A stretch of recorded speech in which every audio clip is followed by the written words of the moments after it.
ரெடியாப்பா தம்பி? உங்க எல்லாருக்கும் வணக்கம். இன்னைக்கு நான் பனையூர்ல இருந்து பேசிட்டு இருக்கேன். தமிழக வெற்றி கழகத்தினுடைய தலைமை அலுவலகத்துல இருந்து பேசிட்டு இருக்கேன். என்ன உங்களுக்கு எல்லாருக்கும் தெரியும், என்னுடைய பேர் JM பஷீர். நான் திராவிட முன்னேற்ற கழகத்தில் பயணிச்சுட்டு இருந்தேன்.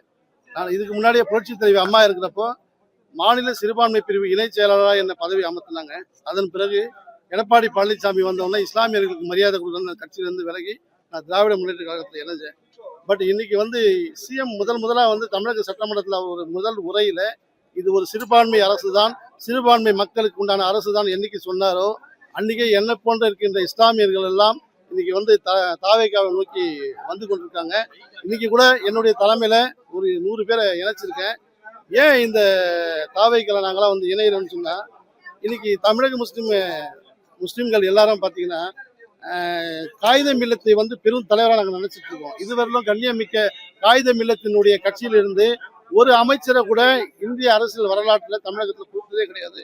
முதல் முறையா கண்ணியமிக்க காகித மில்லத்தின் முஸ்லீம் லீக் கட்சியிலிருந்து ஒரு அமைச்சரை கொடுத்தாருன்னா தமிழக முதல்வர்கள் தான். தமிழக முதல்வரை பற்றி சொல்லிக்கிட்டே இருக்கலாம். நான் ஒரு திரைப்பட நடிகராக இருக்கிறதுனால இன்னைக்கு நான் பொதுச் செயலாளர் கொடுத்தது முருகனுடைய வேலை தான் அவர் கையில் கொடுத்துருக்கேன். நான் ஒரு இஸ்லாமியா இருந்து ஏன் முருகன் வேலை கொடுத்தேன்னா, எங்களுக்குள்ள எந்த மனமும் இல்லை, எந்த ஜாதியும் இல்லைன்னு சொல்றது தான் இந்த ஆபீஸ். இந்த ஆபீஸில் ஒரு மதங்களே இல்லாத ஒரு கோயிலா இந்த ஆபீஸை நான் பார்க்குறேன்.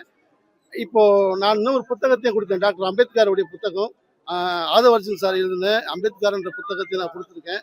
அம்பேத்கர் புத்தகத்தை எதுக்கு கொடுத்தேன்னா, சட்டம் என்பது அனைவருக்கும் பொது, அதனால எல்லாருக்கும் கொடுத்துருக்கேன். எனக்கு ஒரே ஒரு கோரிக்கை என்னன்னா, அனைத்து இந்திய அண்ணா திராவிட முன்னேற்ற கழகம் ஒட்டுமொத்தமா இங்க தாவேக்கால இணைஞ்சிருக்கு.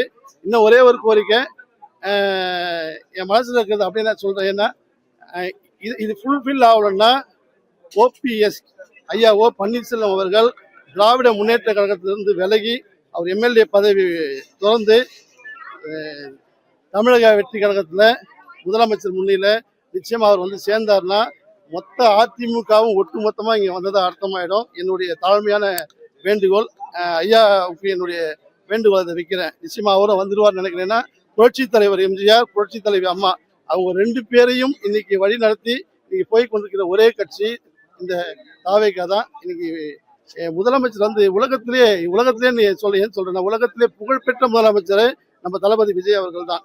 எங்க போய் நின்றாலும் இந்த புகழுக்கு ஈடிணை இல்லை. இது தமிழகத்தை மட்டுமல்ல, தென்னிந்தியா முழுவதும் அவர் புகழ் இருக்கு, இந்தியா முழுவதும் அவர் புகழ் இருக்கு. விரைவில் இன்னைக்கு MP எலெக்ஷன் பார்த்தீங்கன்னா எல்லா ஸ்டேட்லையும் தாவேக்கா சார்பில் போட்டியிட போகிறோம். நிச்சயமா சிறுபான்மை சமூகத்தை சார்ந்த எனக்கு ரொம்ப சந்தோஷமா இருக்கு.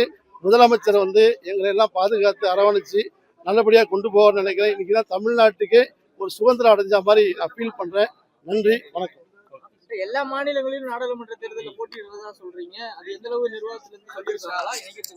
நிர்வாகத்துல சொல்ல சார், நான் எல்லா ஸ்டேட்டும் போயிருக்கேன். எல்லா ஸ்டேட்டும் போறதுனால விஜய் சாருக்கு எந்த அளவுக்கு அவருடைய ஃபேம் இருக்குன்னு எனக்கு தெரியும். எங்க போனாலும் இவர் coming from Vijay sir, Vijay sir தான் உங்க CM. லண்டன்ல கேட்கறாங்க, உங்க CM ரொம்ப ஹேண்ட்ஸமான CM இருக்காரு அப்படின்னு லண்டன்ல கேட்கறாங்க.